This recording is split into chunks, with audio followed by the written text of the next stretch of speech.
আসসালামু আলাইকুম। আজকের বিষয়ে কিছু কথা বলবো, কেউ খারাপ মাইন্ডে নিবে না। তো যার খারাপ মনে হবে সে ভিডিওটা ছেড়ে চলে যেতে পারো, কেননা সঠিক কথা বলবো আজকে।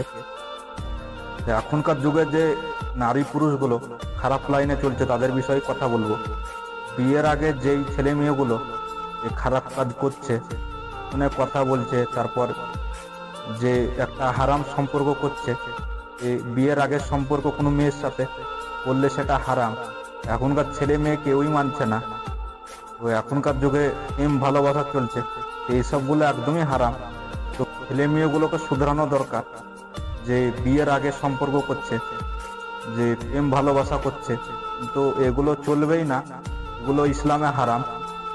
তো এগুলো যারা করছে তারা অন্যায় করছে। এখনকার ছেলে মেয়েগুলো এত নির্লজ্জ যে কাউকেই মানছে না, যে পাশে কে আছে, মা আছে কি বাবা আছে, ভাই আছে কি বোন আছে, তো তাদের সামনে কথা বলছে ফোনে। যারা কথা বলো তাদের বিষয়েই বলছি, যারা কথা বলো না তাদের জন্য বলছি না।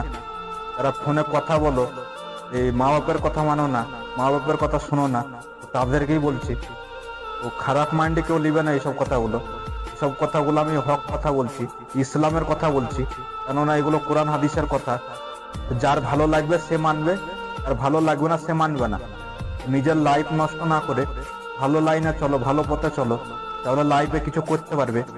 বয়সটা যখন হয়ে যাবে না তখন বুঝতে পারবে যে আমি কি করলাম। বয়সটা হওয়ার পরেই মানুষ বুঝতে পারে মানুষ কি করছে, তার আগে কেউই বুঝতে পারে না। তার আগে কেউ নোংরা কাজ করে। তো নোংরা কাজ থেকে আমাদেরকে দূরে থাকতে হবে। ভালো মানুষ হতে চাইলে ভালো কিছু কাজ করতে হবে। বিয়ের আগে কোনো মেয়ের সাথে সম্পর্ক করা যাবে না। যারা করছো তারা গুনার কাজ করছো, এগুলো থেকে দূরে থাকো। আমি বলতে চাইছি যে শুধরে যাও, ভালো পথে যাও, যাতে এইভাবে উল্টো কাজ করো না।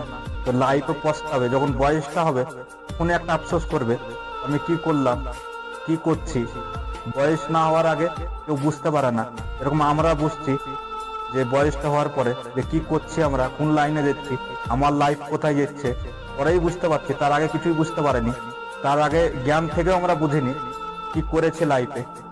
বুঝতে একমাত্র সেই পারে যার ভিতরে দিন আছে, ইসলাম আছে, সেই বুঝতে পারে কোনটা গুনাহ হচ্ছে, কোনটা নেকি হচ্ছে, সেগুলো সবই বুঝতে পারে।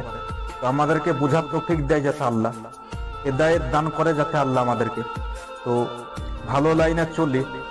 তো আজকে সঠিক কথাগুলোই তোমাদেরকে বলছি, আমি কোনো ফালতু কথা বলতে আসিনি ভিডিওতে।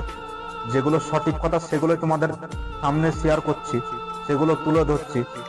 এখনকার ছেলে মেয়েগুলো যে লাইনে চলছে দেখতেই পাচ্ছি চোখের সামনে, তো একদমই জঘন্য অপরাধ। তো এগুলো থেকে কেউই দূরে থাকছে না। একটার পর একটা দেখছে শয়তানি কাজ করছে মানুষ।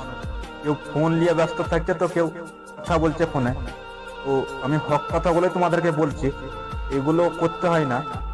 তো মানুষ কে শুনছে না, কোরআন হাদিসকে কেউই মানে না। তোমাদেরকে আমি সঠিকটাই বলছি। খুশি থাকে আল্লাহ, সেই সব কাজ করতে হবে বেশি বেশি করে। মানুষ কেউই মানছে না। এই যে সুদ খাওয়া হারাম, তাও মানুষ সুদ খাচ্ছে। তো মানুষকে মানা অবশ্যই দরকার। মানুষ মরলে যে কিভাবে আযাব হবে সে মানুষটাই জানে, কবরে কিভাবে আযাব হবে তো কেউই বুঝতে পারে না। দুনিয়াতে কত কি মানুষ দুনিয়াদারিলে ব্যস্ত থাকছে, ভালো কাজ কেউ করছে না। কেউ সুদ খাচ্ছে, তো কেউ ঘুষ খাচ্ছে।